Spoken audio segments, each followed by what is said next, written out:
Hello. ये lecture है हमारा सेकंड लेक्चर जो हम सीजीएल के जीएसएम डिस्कस कर रहे थे उसका सेकंड शिफ्ट है ये। पहली शिफ्ट हम डिस्कस कर चुके हैं। टोटल जो लेक्चर थे 40, उसमें से ये सेकंड लेक्चर है। बाकी 38 भी आ रहे हैं धीरे धीरे, रोज अपडेट कर रहा हूँ मैं। ठीक है, तो आज चलते हैं हम जो हमारा पहला क्वेश्चन है उसकी तरफ। तो ये रहा विच of the given sector is largely driven by the consideration of social work. तो सबसे ज़्यादा सोशल वर्क है जो वो कौन करता है? तो इसका सबको पता है, पब्लिक सेक्टर होता है। ये जो पब्लिक होता है ये इसमें जो ये मेनली क्या है, ये होती है हमारी गवर्नमेंट, जो गवर्नमेंट ओनरशिप है वो। ठीक है, इसके जैसे एग्जांपल ले सकते हैं। इसका एग्जांपल हो सकता है पब्लिक अथॉरिटी एंड इम्प्लीमेंट, जो हमारे इम्प्लीमेंट करते हैं वो agencies, implementation of public policies. ठीक है, तो पब्लिक सेक्टर वो होते हैं जो कि गवर्नमेंट की होती हैं, या फिर जो हमारी गवर्नमेंट उसको कंट्रोल करती है।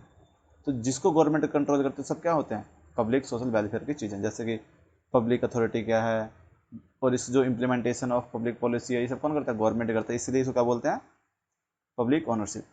ओके, अब ये जो पीएससी होते हैं, पब्लिक सेक्टर अंडरटेकिंग, ये जनरली कौन होते हैं? ये होते हैं वो जो कि गवर्नमेंट की होती हैं। ठीक है, प्लस इनकी जो शेयर होल्डिंग होती है 51% या फिर 51% से ज़्यादा। ठीक है, और ये जो पीएससी होती है मेनली 3 तरह की होती हैं। ठीक है, जो पहली है वो क्या है? Central PSC. ठीक है, उसके बाद पीएसबी। ठीक है, नंबर 3 है स्टेट लेवल पब्लिक इंटरप्राइजेस। ये 3 है मेनली। ठीक है, तो हम इन तीनों को देख लेते हैं थोड़ा थोड़ा करके। ओके, एक मिनट। तो जो पहली है, जो सेंट्रल पब्लिक, ये वाली। ठीक है, ये क्या होती है इसके बारे में? तो ये जो होती है ये directly control by central government. इसे कौन कंट्रोल करता है? इसको डायरेक्टली सेंट्रल गवर्नमेंट इसको कंट्रोल करती है। प्लस इसके अंदर जो सेंट्रल गवर्नमेंट के जो शेयर होते हैं वो 51% होते हैं या फिर इससे ज़्यादा। ठीक है, और इसके भी 2 पार्ट हैं, ये भी 2 पार्ट में बटा हुआ है। पहला स्ट्रेटेजिक स्ट्रेटेजिक ओके, और दूसरा नॉन स्ट्रेटेजिक में कौन आता है? स्ट्रेटेजिक में वो चीज़ आती है जो कि ओनली गवर्नमेंट के पास होती हैं, ओनली गवर्नमेंट के पास हो, जैसे आर्म्स एमुनेशन। ठीक है, नंबर 1। Number 2 defence. ठीक है, नंबर 3 रेलवे। ठीक है, नंबर 4 एटॉमिक रिलेटेड चीज़ें। तो ये है स्ट्रेटेजिक सेक्टर जो कि ओनली सेंट्रल गवर्नमेंट के अंडर रहते हैं। ठीक है, और जो इनके अलावा जो बच गए वो क्या होते हैं? वो तो नॉन स्ट्रेटेजिक। ओके, अब नंबर 2 पे है स्टेट लेवल पब्लिक इंटरप्राइजेस। ठीक है, इसमें क्या आता है? इसमें वो कंपनीज, ठीक है, जो डायरेक्टली कंट्रोल कौन करता है? By state government. ठीक है, वो होते हैं स्टेट लेवल पब्लिक इंटरप्राइजेस। ठीक है, इसमें भी क्या होता है? जो स्टेट गवर्नमेंट होती है इनका 51% या फिर उससे ज़्यादा का शेयर होता है किसी भी कंपनी में। ठीक है, अब जो थर्ड बच गई है और लास्ट, वो बच गई पीएसबी, पब्लिक सेक्टर बैंक। ठीक है, अब जो बैंक्स हैं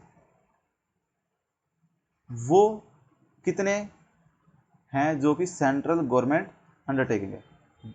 पीएसबी मतलब बैंक, ऐसे बैंक जो कि सेंट्रल गवर्नमेंट के अंडर आते हैं वो सब पीएसबी के अंडर हैं, क्योंकि इसके अंदर सेंट्रल गवर्नमेंट का जो शेयर है वो होता है 51%।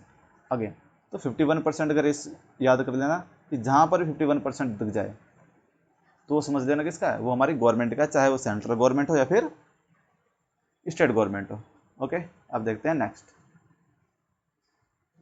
तो हमारा अगला क्वेश्चन है कि जो हिंदू कॉलेज है ये कब इस्टेब्लिश हुआ था, सॉरी हाँ कब इस्टेब्लिश हुआ था और कहाँ हुआ था, तो ये हुआ था बनारस में। ठीक है, तो जो बनारस जो हिंदू कॉलेज है ये इस्टेब्लिश, इसका जो मोटिव था वो क्या था, तो इसका जो मोटिव था कि जो संस्कृत है, जो संस्कृत है उसको एंकरेज करना है, मतलब उसको बढ़ावा देना है। किसको? जो संस्कृत लर्निंग है, ठीक है, संस्कृत लर्निंग हो गया, फिर संस्कृत जो टेक्स्ट हैं उन चीज़ों को लेके बढ़ावा देना है। तो ये क्या हो जाएगा, ये चीज़ें हमारी वहाँ पे फ्लरिश होंगी। ठीक है भाई। तो अब जो एक था संस्कृत कॉलेज, क्या था, एक संस्कृत कॉलेज। जो ये संस्कृत कॉलेज है इसकी इस्टेब्लिशमेंट किसने करी थी? इसकी इस्टेब्लिशमेंट करी थी जोनाथन डंकन, जोनाथन डंकन।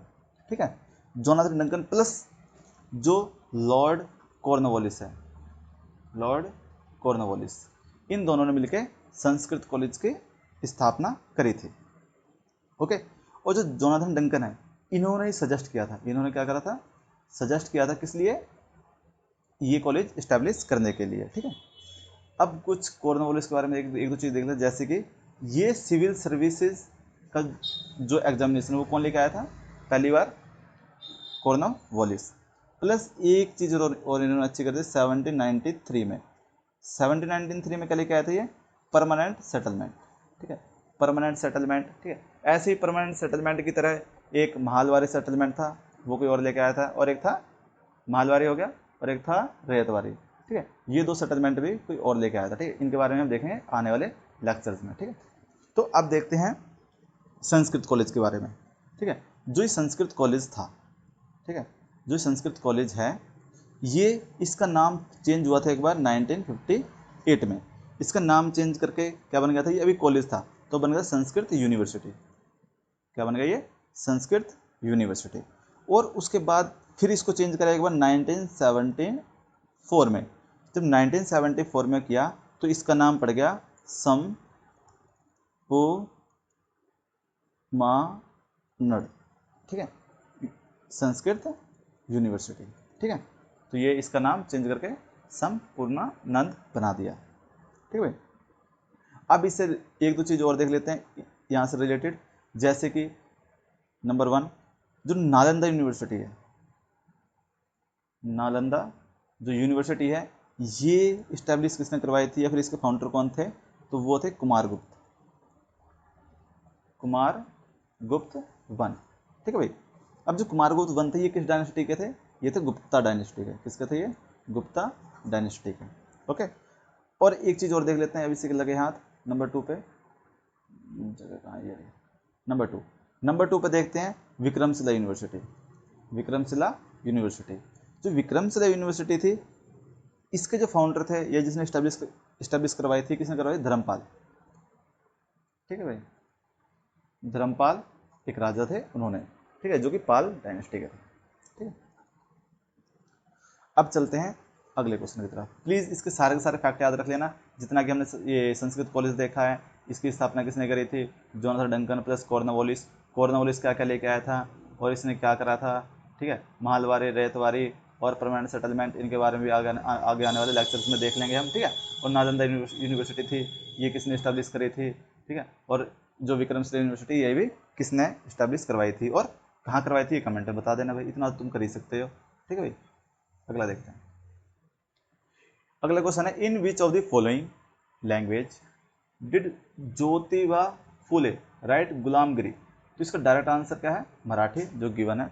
तो अब देखते हैं इस बाकी की चीज़ें। ठीक है, जो गुलामगिरी है ये 1873 में लिखी गई थी। ठीक है, बट ये पब्लिश कब हुई थी, तो इसकी जो पब्लिश की डेट थी वो थी 1885।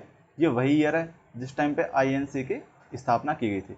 आईएनसी की स्थापना किसने करवाई थी या किसने करी थी, वो थी ए.ओ. ह्यूम। ठीक है, ये ए.ओ. ह्यूम कौन थे, ये एडमिनिस्ट्रेटर्स थे किसके, ब्रिटिश के अंडर। ठीक है, ओके ओके, अब देखते हैं और चीज़ इसके बारे में, जैसे कि जो ज्योतिबा फुले थे। ठीक है, ज्योतिबा फुले के बारे में कुछ चीज़ें जान लेते हैं, जैसे कि ये जो पैदा हुए थे ये हुए थे महाराष्ट्र में, इनका जन्म हुआ था। ठीक है, इनकी वाइफ का नाम क्या था वो देख लेते हैं, इनकी जो वाइफ थी वो थी सावित्री बाई फुले। ठीक है, जो सावित्रीबाई फुले थे इनके भी कुछ काम थे, जैसे कि इन्होंने वुमेन एजुकेशन के लिए बहुत काम किया है। ठीक है, वुमेन एजुकेशन। ठीक है, तो ये फैक्ट याद रख लेना कि अगर वुमेन एजुकेशन के लिए अगर कभी क्वेश्चन आए और उसमें सावित्रीबाई फुले लिखा है या फिर ये ज्योतिबा फुले से रिलेटेड कुछ क्वेश्चन आए तो बता देना कि हाँ इन्होंने भी इसके लिए कुछ काम किए थे। ठीक है, अब और चीज़ें जैसे कि जो ज्योतिबा फुले थे ये क्या थे, ये सोशल रिफॉर्मर थे। ठीक है, प्लस राइटर थे ये। ठीक है, प्लस एंटी, ये बड़ा इंपॉर्टेंट पॉइंट है, एंटी कास्ट क्रूसेडर।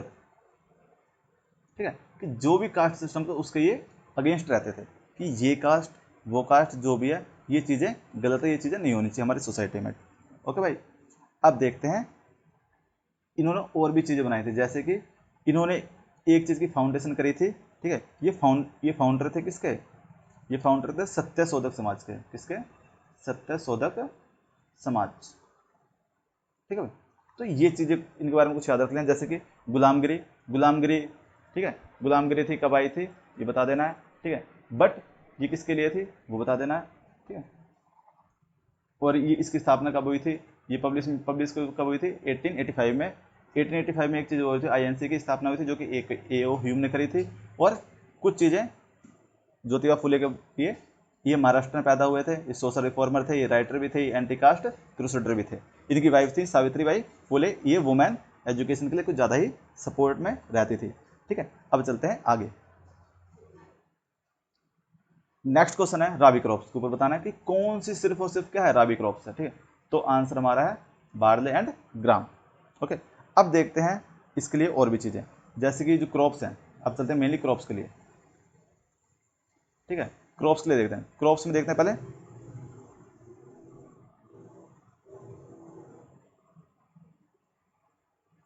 सॉरी बात चली गई थी, राबी क्रॉप्स एंड इस साइड देखेंगे हम खारिफ। ठीक है, खारिफ क्रॉप्स, और इसके बीच का जो सीजन होता है उसमें होती है जेड। ठीक है, तो अब देखते हैं राबी क्रॉप्स। जो राबी क्रॉप्स होती है ये कब प्लांट करी जाती हैं, ये प्लांट करी जाएंगे अक्टूबर टू दिसंबर के बीच में। ठीक है, अब और इसके जो हार्वेस्ट होंगे, इसको जब हार्वेस्ट कब करेंगे, इसको हार्वेस्ट करते हैं हम अप्रैल से लेके जून के बीच में।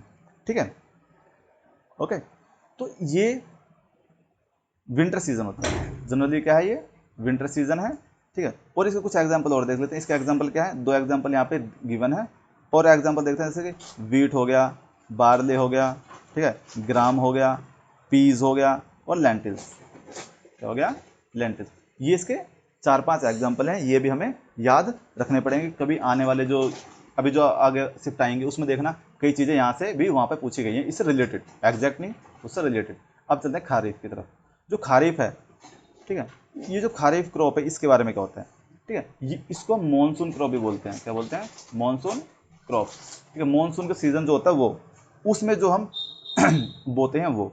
ठीक है, मतलब मई से लेके जून के बीच में जिस चीज़ की हम बुआई करते हैं वो चीज़ें क्या होती हैं, खारीफ क्रॉप में आती हैं। ठीक है, और जो इसका हार्वेस्ट सीजन होता है, क्या होता है, जिसका हार्वेस्ट सीजन होता है वो होता है अक्टूबर। ठीक है, अक्टूबर के बाद।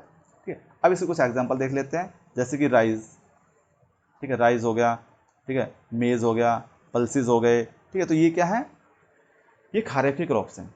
ओके, अब चलते हैं जो कि इसके बीच में जो बच गई हैं वो, जैसे जेड क्रॉप्स है। ठीक है, जेड क्रॉप्स क्या होती हैं, जेड क्रॉप का जो सीजन है किसका, सोइंग एंड हार्वेस्ट, वो क्या होता है, सोइंग करेंगे मार्च में और हार्वेस्ट कर देंगे कब, जुलाई में।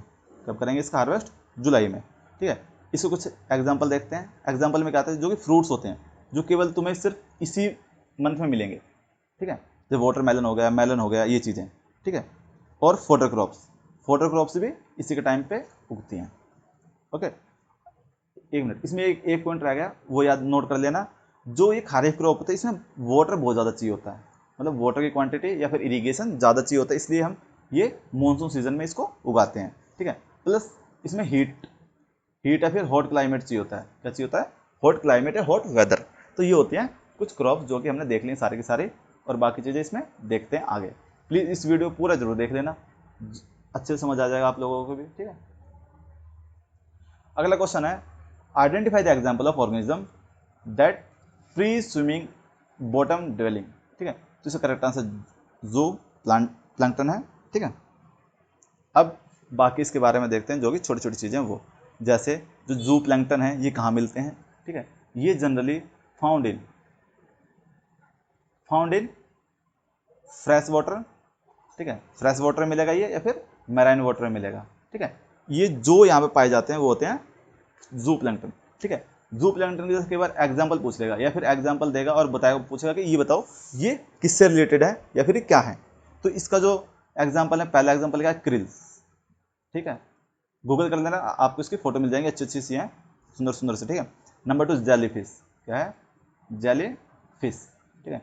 नंबर 3 पोर्तुगीज मैन ओ वॉर, ठीक है। पोर्तुगीज मैन ओ वॉर, ये भी क्या है, जू प्लैंकटन है, ठीक है। और एक चौथा एग्जांपल देखते हैं, स्क्विड, क्या देखते हैं, स्क्विड, ठीक है। तो ये कुछ एग्जांपल जो कि जू प्लैंकटन होते हैं, और जू प्लैंकटन किससे मिलते हैं, fresh water plus marine water में, ओके। अब देखते हैं फाइटोप्लैंकटन, ठीक है।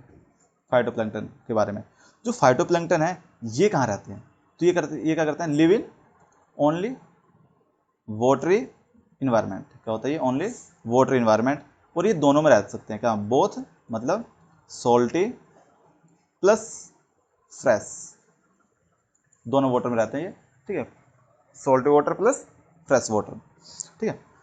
अब इसके कुछ एग्जांपल देख लेते हैं साथ में लगे हाथ, ठीक है। इसके कुछ एग्जांपल है, जैसे कि साइनोबैक्टीरिया, क्या है, साइनोबैक्टीरिया का एग्जांपल होगा इसका। नंबर 2 सिलिका इंकेस्ड, ठीक है, सिलिका इंकेस्ड। अगर राइटिंग ऐसे आती है इसमें, तो अगर हो सके तो नोट्स बना लेना, या फिर इसको दो चार बार देख लेना, आप कम से एलिमिनेट तो कर ही लोगे यहाँ से, ठीक है। नंबर 3 ग्रीन एल्गा, ठीक है। और नंबर 4 में है चॉक कोटेड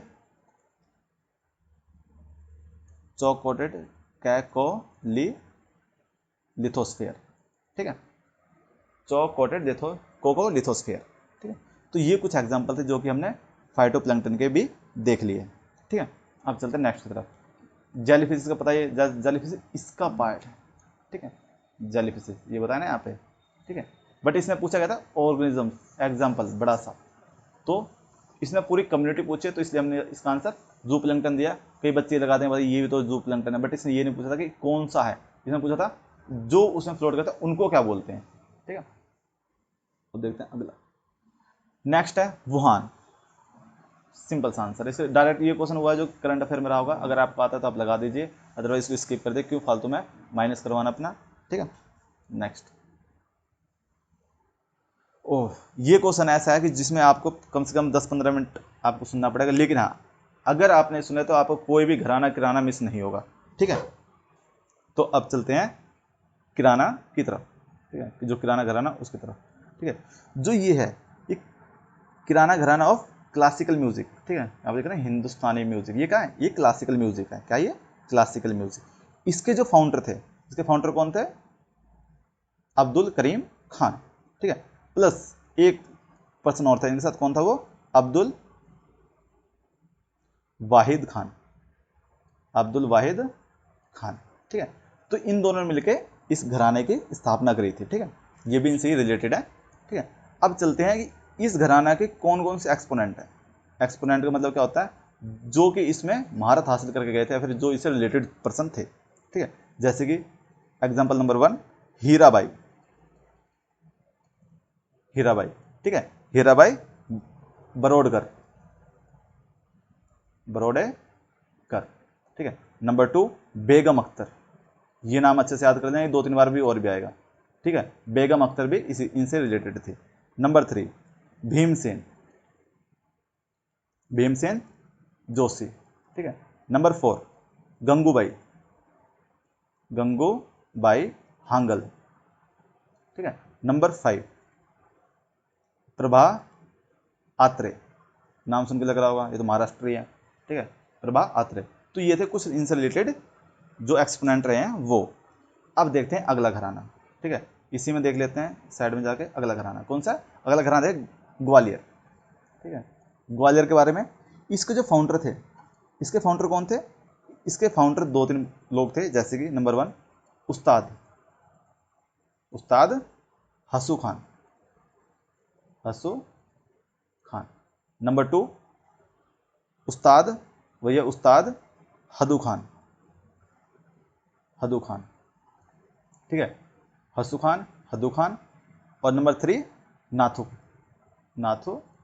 ठीक है। मतलब उस्ताद नाथू खान, ठीक है। ये तीनों खान है, ठीक है। कौन कौन है, हासू, हादू और नाथू, ठीक है। ये पूछ लेगा कि बताओ ग्वालियर घराने की स्थापना किसने करी थी, नाम कोई भी एक दे देगा, या नंबर 4 देगा तो उसमें बोल देगा एक कौन था जिसने नहीं करी थी, तो नंबर 4 में वो उसका जिक्र कर देगा, ठीक है।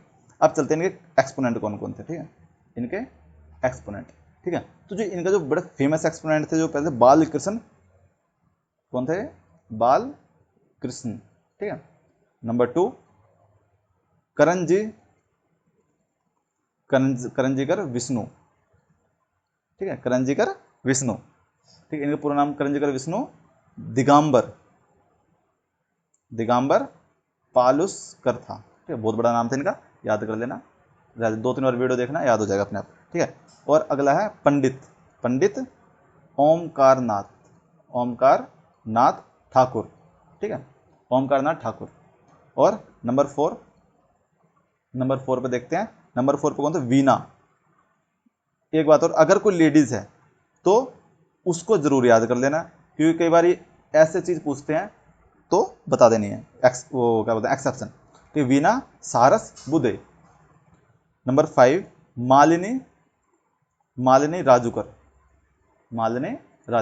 ये वो लोग थे जो कि ग्वालियर घराना में एक्सपर्ट रहे हैं कि हाँ भाई ये चीज़ ऐसी होती है, तो ठीक है। अब चलते हैं बनारस घराने की तरफ, ठीक है। अब चलते हैं बनारस घराना। तो बनारस घराना के जो फाउंडर थे, ठीक है, तो वो थे पंडित गोपाल मिश्रा, ठीक है। तो बनारस घराना के फाउंडर कौन थे, पंडित गोपाल मिश्रा। इसके एक्सपोनेंट 2-3 ही है, ठीक है। नंबर 1 राजन मिश्रा, नंबर 2 साजन मिश्रा, नंबर 3 गिरिजा देवी, ठीक है। तो ये छोटा सा था, इसके बारे में इतना ज़्यादा जानकारी अवेलेबल भी नहीं होगी शायद, ठीक है, देख लेना, ठीक है भाई। तो ये चीज़ें थी इससे रिलेटेड। अब देखते हैं अगला घराना, ठीक है। अगला घराना लेते हैं हम, जैसे आगरा घराना, ठीक है। आगरा घराना में के जो फाउंडर थे वो कौन थे।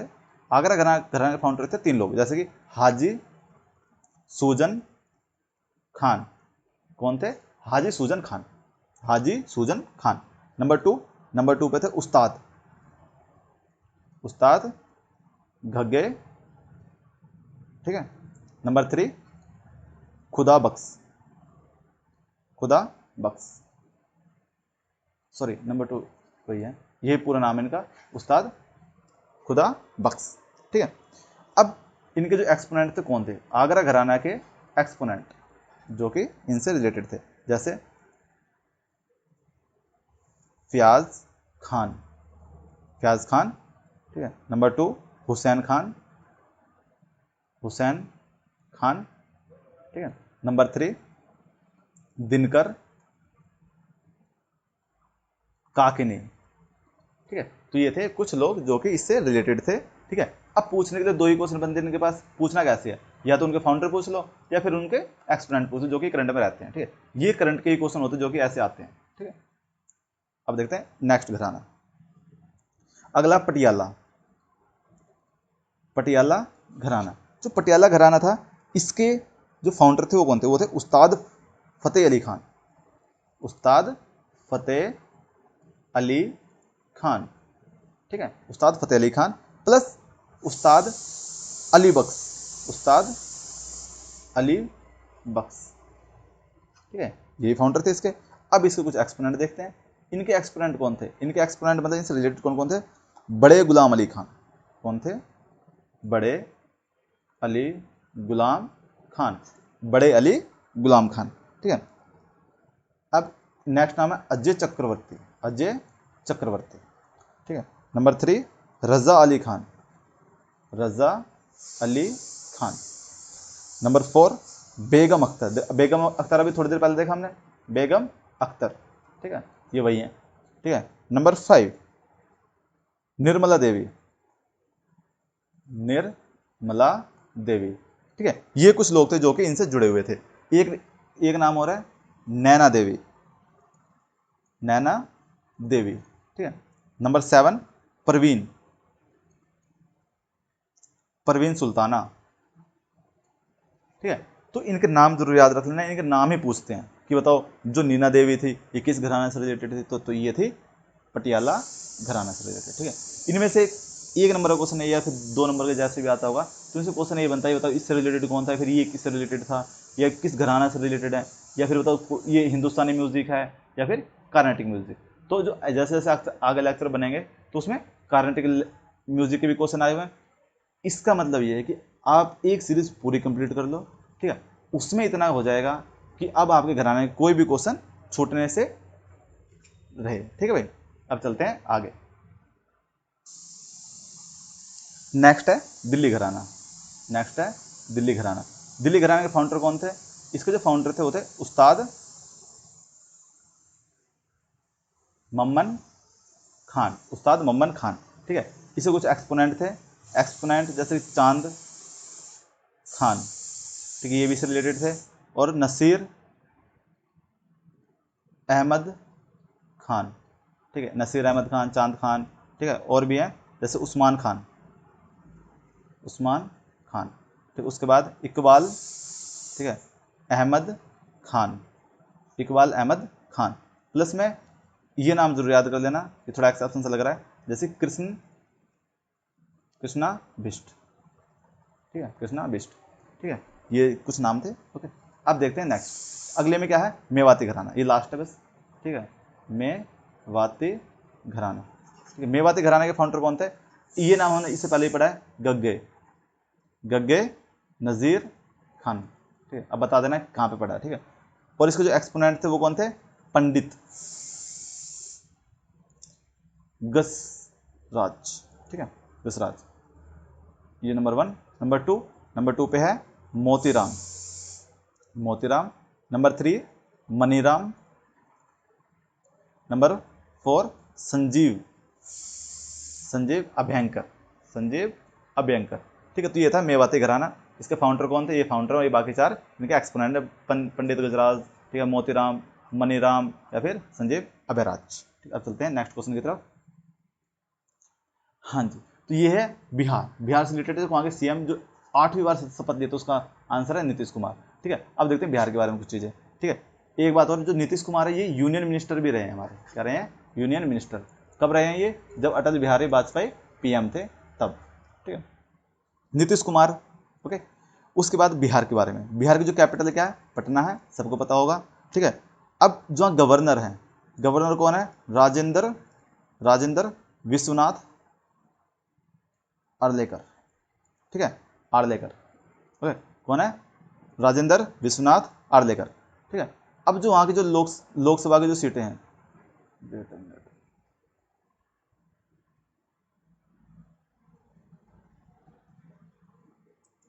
ओके, जो वहाँ की जो लोकसभा की सीटें हैं, लोकसभा की सीटें 40 हैं यहाँ पे, राज्यसभा की 16 हैं, ठीक है, ये याद रख लेना, पूछ लेते कई बार। जो बिहार का जो स्टेट एनिमल है, बिहार का स्टेट एनिमल कौन है? गौर, याद रखना, पूछ ले। वहाँ का बर्ड कौन है? बर्ड है हाउस स्पैरो, ठीक है। तो ये वहाँ का स्टेट एनिमल है और ये वहाँ का बर्ड है जो स्टेट बर्ड है, ठीक है। यहाँ पे एक नेशनल पार्क भी है, नेशनल पार्क कौन सा है? वाल्मीकि नेशनल पार्क, ठीक है। अब चलते हैं अगले क्वेश्चन की तरफ। सो नेक्स्ट क्वेश्चन बताना कि अबाउट सेल साइकिल में जो कौन सा नहीं है, तो इसका करेक्ट आंसर ये है जो कि नहीं है, ठीक है। तो इसके कुछ फेजेस होते हैं, जैसे जो सेल डिवीजन होता है, इसके कुछ फेजेस हैं, जैसे कि नंबर 1 पे कौन है? Interphase. Number 2 meta M phase, ठीक है, एम फेज। जो इंटरफेज होता है ये क्या होता है? जब 2 एम फेज होते हैं, जो बिटवीन 2 एम फेज के जो बीच का टाइम होता है वो होता है इंटरफेज, ओके। जो एम फेज जो होता है, एम फेज सेल डिवीजन होती है, जो सेल का एक्चुअल डिवीजन होता है, उस टाइम की बात होती है इसके अंदर, ठीक है।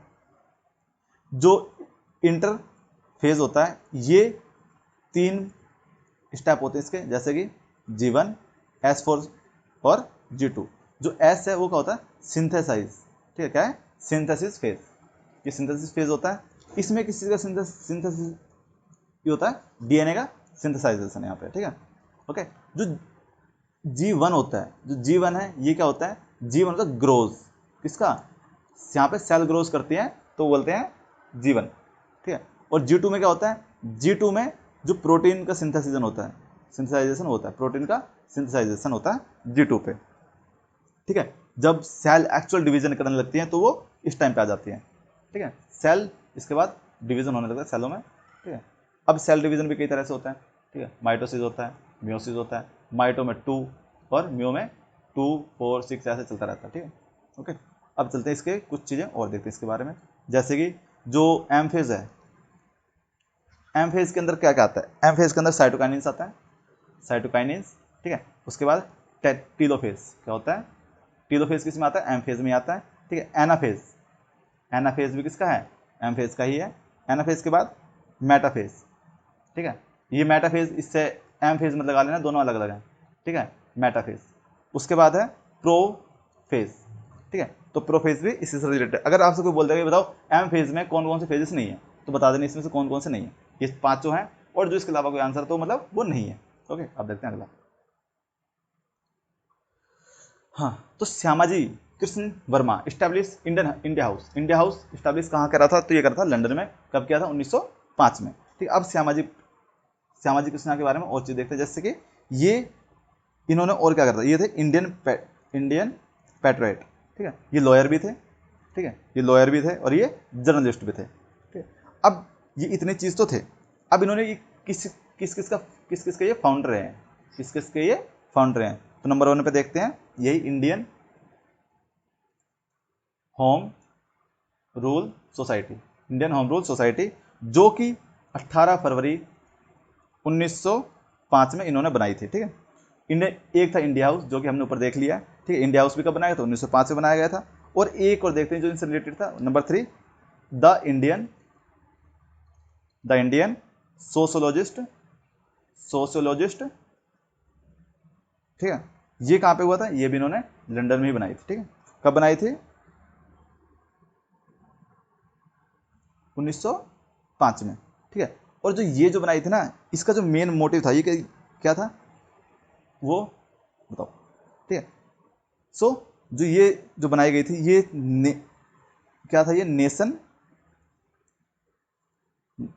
नेशनलिस्ट जर्नल, ठीक है, नेशनलिस्ट जर्नल, ओके। तो एक जर्नल था जो कि किसने लिखा था, ये लिखा था श्यामाजी कृष्ण वर्मा ने 1905 में। अब देखते हैं अगला, इंदिरा गांधी शहरी रोजगार योजना। तो इसका तो करेक्ट आंसर है, राजस्थान में ये करंट अफेयर का क्वेश्चन था। अगर आपको करंट अफेयर आता तो ठीक है, अदरवाइज कोई फायदा नहीं है। इसमें एक चीज़ और देख लेते हैं, जो इसकी एज एलिजिबिलिटी थी वो क्या थी, 18 से लेके 60 साल के जो एज ग्रुप है उसके लिए। और इसके अंदर कोई भी आ सकता है, ठीक है, चाहे वो माइग्रेशन हो, चाहे रूरल पर्सन हो, मतलब जो विलेज में रहता हो या फिर अर्बन सिटी में, कहीं कोई भी, इसके अंदर सब लोग थे, ठीक है। अब चलते हैं अगले क्वेश्चन की तरफ। नेक्स्ट क्वेश्चन है, इसमें से बताना था कौन सा सही ऑप्शन है। तो इसका करेक्ट ऑप्शन क्या है, फोर्थ। जो फोर्थ 5 ईयर प्लान था, ये क्या था, फैमिली प्लानिंग के लिए आया था, ठीक है। इसका टाइम पीरियड था क्या था, 1969 से लेके 74 तक, ठीक है। ये किसके टाइम पे आया था, इंदिरा गांधी के टाइम पे आया था, ठीक है। ये इंदिरा गांधी लेके आई थी। इसका जो मेन जो एम्फेसाइज करा था इसने किसके लिए किया था, इसने किया था टू कंट्रोल पॉपुलेशन। ये मेनली पॉपुलेशन कंट्रोल करने के लिए आया था। अब देखते हैं बाकी की चीज़। जो सेकंड वाला है, जो सेकंड था, ये था महालानोविस मॉडल, ठीक है। और जो थर्ड था, जो कि ये जो थर्ड वाला है, ये किसके लिए था, ये था मेनली एग्रीकल्चर रिलेटेड, मतलब फोकस ऑन एग्रीकल्चर। अब क्या बच गया, रैपिड इंडस्ट्रियलाइजेशन। तो ये कौन सा हो गया, ये हो गया, ये जो बच गया ये फिफ्थ, ठीक है। अब इसमें जो फर्स्ट था, एक चीज़ देख रहे हैं, जो फर्स्ट 5 ईयर प्लान था, जो फर्स्ट 5 ईयर प्लान था, ये इसका क्या मॉडल था, तो इसका मॉडल था हैरोड डोमार मॉडल, ठीक है, हैरोड डोमार मॉडल, ठीक अब देखते हैं अगला। अगला है कि जो फंडामेंटल ड्यूटीज़ थी हमारे कॉन्स्टिट्यूशन में किसकी लीडरशिप में आई थी? तो आई थी इंदिरा गांधी की लीडरशिप में, ठीक है। ओके, तो अब ये जो आई थी, ये इसके कुछ फैक्ट है, जैसे कि ये जब आई थी इस टाइम पे कौन सा अमेंडमेंट किया गया था? 42 1976 में करा गया था, ठीक है। एक कमेटी भी रिलेटेड है जो कि सवरन सिंह कमेटी थी, ठीक है। इन्होंने ही उसको सजेशन दिया था कि ये चीज़ें लेकर आनी चाहिए, ठीक है। अब और चीज़ देखते हैं। जो एफडी हैं ये हमारे पार्ट 4A में है, ठीक है। जो आर्टिकल है इसका, जो आर्टिकल क्या है? 51A है, ठीक है। जो इसमें अभी कितनी ड्यूटीज़ हैं?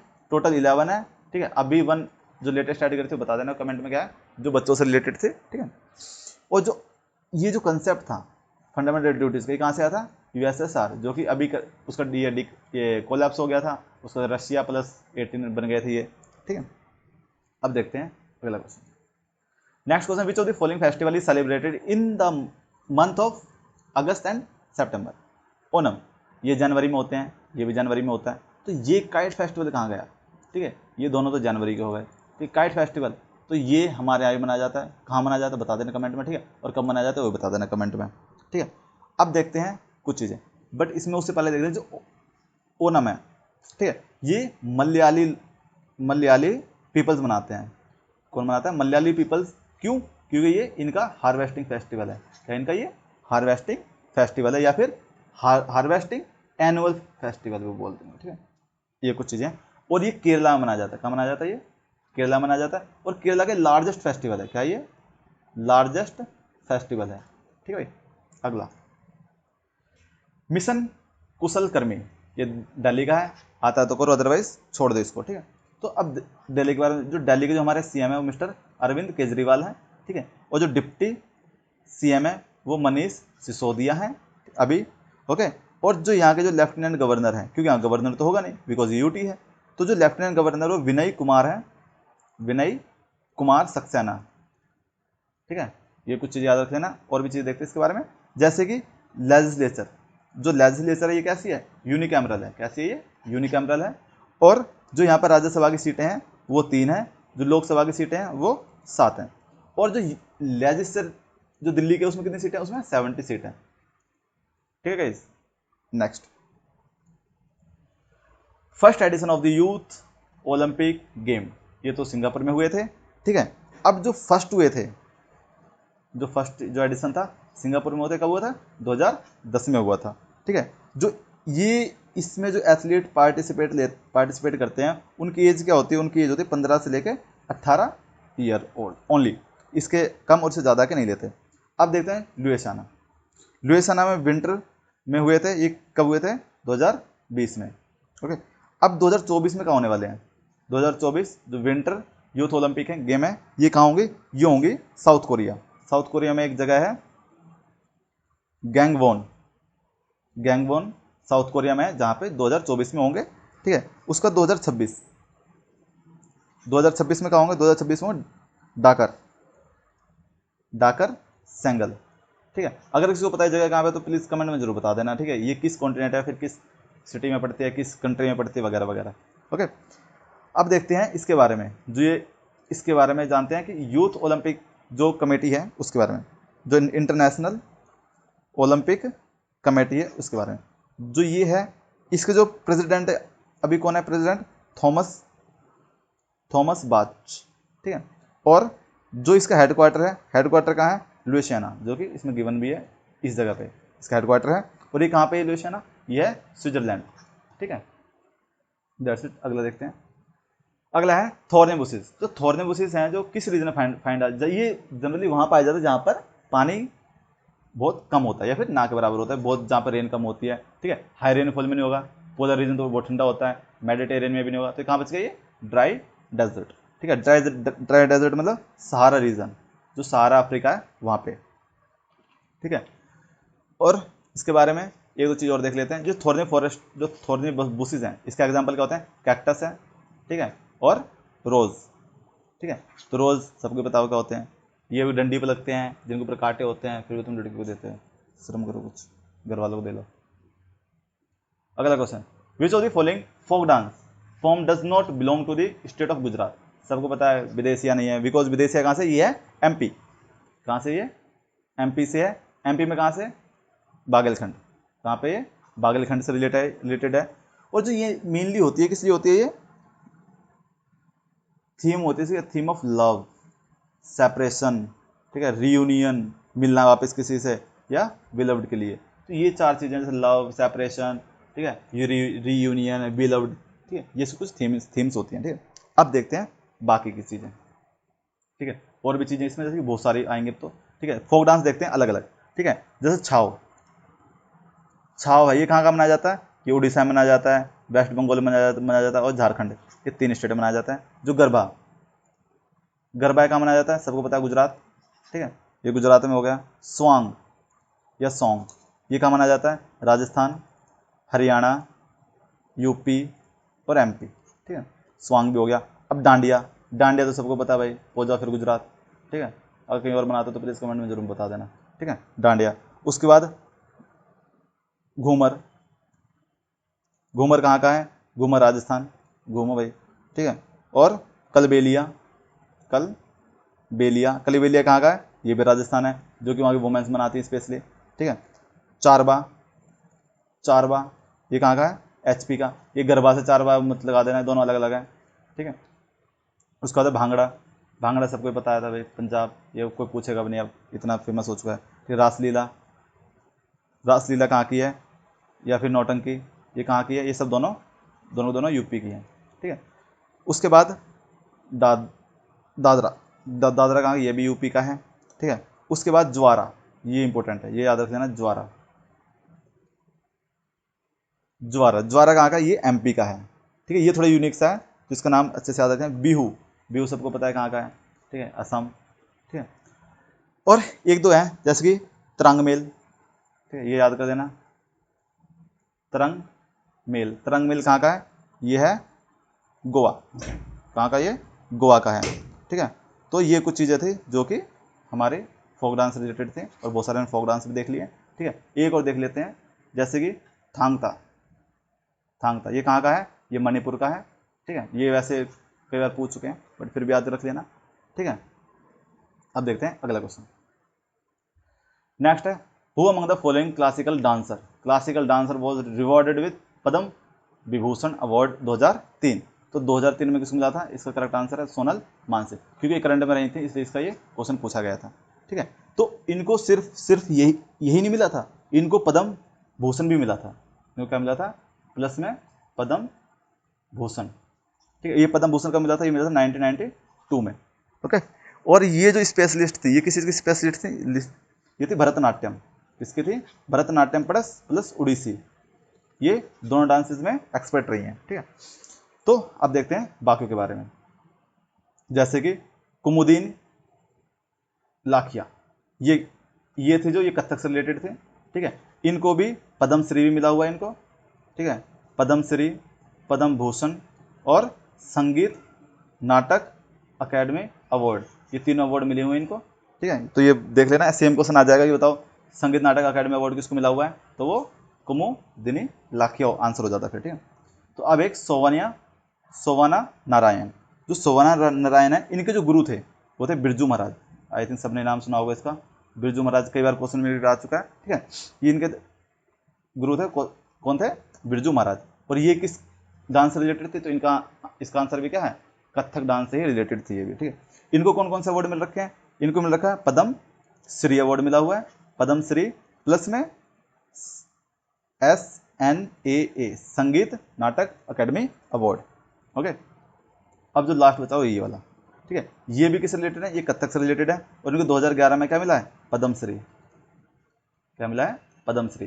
तो कुछ बातें हैं ये याद कर लेना। ठीक है, अब देखते हैं अगला क्वेश्चन। इसमें बताना ऐसा यूनिट ऑफ एक्सलेशन। तो सिंपल सा एक्सलेशन मतलब क्या होता है, A = V - U/T। तो जो वेलोसिटीज होती हैं, वेलोसिटीज क्या होती है, ms-1 होती है, और ये t मतलब टाइम इसके नीचे है। तो ये जब सेकंड ऊपर जाएगा क्या बन जाएगा, ms-2। तो ये तो सिंपल से ड्राइव भी कर सकते थे, जैसे कि वेलोसिटी की पता है, वेलोसिटी क्या होती है, ms-1। ठीक है, टाइम t, लेंथ किस में होती है, लेंथ जनरली मीटर में होती है, ठीक है। और भी चीज़ें होती हैं जैसे कि ठीक है, तो मास किस में होता है, केजी में, ठीक है। और जो ल्यूमिनियस इंटेंसिटी होती है, ल्यूमिनस इंटेंसिटी की एस यूनिट क्या है, कैंडेला, ठीक है। ये आई थिंक 11वीं कोई एनसीईआरटी उसमें भी क्वेश्चन गिवन है, ठीक है। और लास्ट है करंट, करंट की यूनिट क्या होती है, एम्पियर, ठीक है, जिसको कि ए से डिनोट करते हैं हम, ठीक है।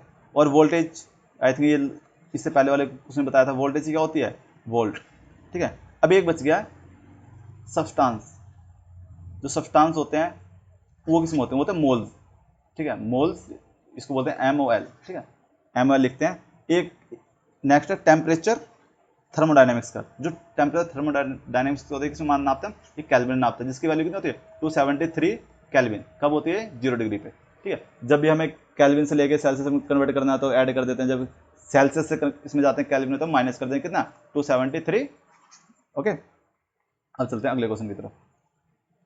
नेक्स्ट है मूविंदर, जो मूविंदर है ये संगम पोएम है, ठीक है। ये इनसे रिलेटेड कौन, इनके 3 चीफ्स थे, ठीक है, 3 चीफ्स, ठीक है, ओके।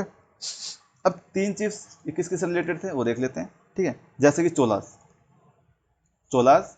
चेराज और पांड्याज, ठीक है। तो ये 3 हो गए, ठीक है, ये थे 3 चीफ्स, ठीक है। अब जो चोला का जो अंपायर है ये किसने फाउंड किया था, ये कहा था विजयालय ने, ठीक है, किसने कहा था, विजयालय ने। इनकी कैपिटल क्या थी, कैपिटल थी इनकी थंजावुर, क्या थी, थंजावुर, याद कर लेना, डायरेक्ट पूछ लेते हैं, ठीक है।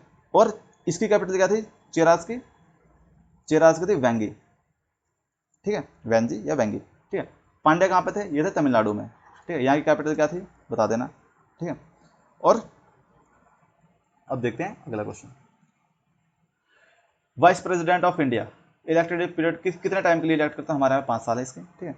अब जो वाइस प्रेसिडेंट है तो करंट में कौन है, जगदीप धनखड़, कौन है, जगदीप धनखड़, ठीक है, जो अभी करंट में 2023 में बने थे वो, ठीक है। अब जो हमारा वाइस प्रेसिडेंट होता है वो क्या होता है, वो ऑटोमेटिक मतलब एक्स ऑफिसियो चेयरमैन बन जाता है किसका, राज्यसभा का, एक्स ऑफिसियो चेयरमैन किसका, राज्यसभा का, ठीक है, जिसको हम क्या बोलते हैं, काउंसिल ऑफ